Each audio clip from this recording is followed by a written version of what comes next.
বন্ধুরা, আজকে এত গরমে মুখে রুচি ফেরাতে আজকে কচি কচি নিম পাতা নিয়ে চলে এসেছি। তো নিম পাতা করব। আর এই যে ঝড়ে পড়েছিল আমরা ছোট ছোট, এগুলো সবই খাওয়া যায় চিবিয়ে। তো আমরা তো হার্টের জন্য খুবই উপকারী, তাই আমরা খুব পছন্দও করি খেতে। তো আমরা একজন দিয়ে গেছে, তো এই আমরা দিয়ে আজকে বানিয়ে নেব একটা টকের আইটেম, যার নাম হচ্ছে তিল আমড়া। তিল বাটা দিয়ে আমি বানাবো আমরা টক। তো দেখতে থাকুন আমি কিভাবে বানাই। তো বন্ধুরা, এই যে নিম পাতাটা আমি প্রথমে শুকনো খোলায় একবার এরকম ভেজে নিচ্ছি। তো যারা সরাসরি তেলের উপর নিম পাতা দিয়ে ভাজেন তারা একবার এরকম করে খেয়ে দেখতে পারেন, খুব সুন্দর একটা ফ্লেভার আসে। আশা করি খুব ভালো লাগবে। তো এটা অনেকটাই মরমরে হয়ে গেছে। এবার আমি এর মধ্যে তেল, নুন, হলুদ সমস্ত কিছু মিশিয়ে দেব।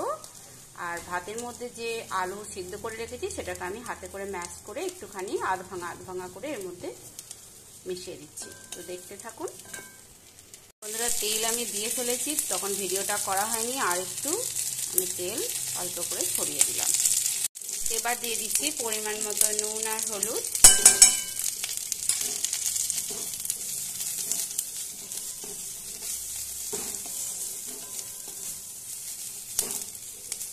প্রথমে এটাকে ভালো করে ভেজে নেওয়ার পর আমি আলুটাকে মেশাবো। এরকম অল্প আছে, খুব ভালো করে মচমচে করে এটাকে ভেজে নিতে হবে।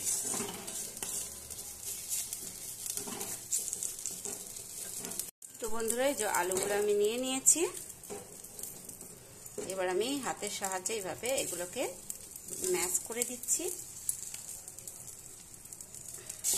দারুণ লাগে খেতে, অসাধারণ। আপনারা গরম ভাতে একবার খেয়ে দেখবেন। আর এই গরমে মুখে রুচি থাকছে না, তো এই তেতো দিয়ে ভাত খেতে খুবই ভালো লাগবে আর উপকারীও খুব।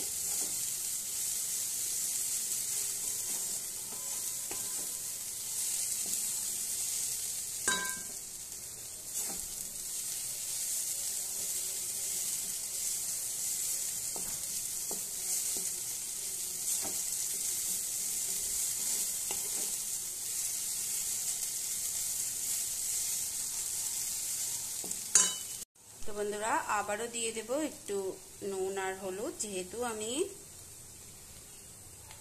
আলুটা দিয়েছি এই জন্য স্বাদে নুন আর হলুদ একটু কম হতে পারে, এই জন্য আর একটু দিয়ে দিলাম। আর একটু তেলও আমি ছড়িয়ে দিয়ে আর একবার ভাজা ভাজা করে আমি এটাকে নামিয়ে নেব।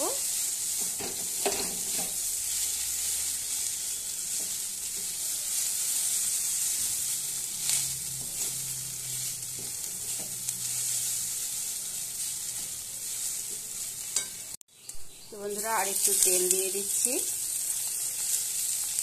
এবার গ্যাসের ফ্লেমটা হাই করে দিয়ে খুব ভালোভাবে একবার ভেজে নিচ্ছি।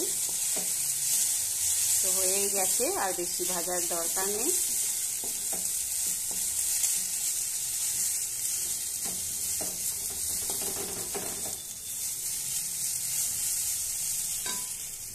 তো গ্যাসের ফ্লেমটা আমি বন্ধ করে দিলাম।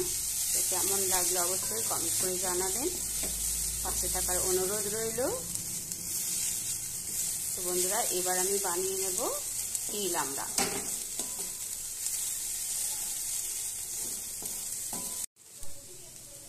তো কেমন লাগলো বন্ধুরা অবশ্যই কমেন্ট করে জানাবেন, আমার পাশে থাকার অনুরোধ রইল। আর তবে আজ এই পর্যন্ত, আবার দেখা হচ্ছে পরের ভিডিওতে। ধন্যবাদ।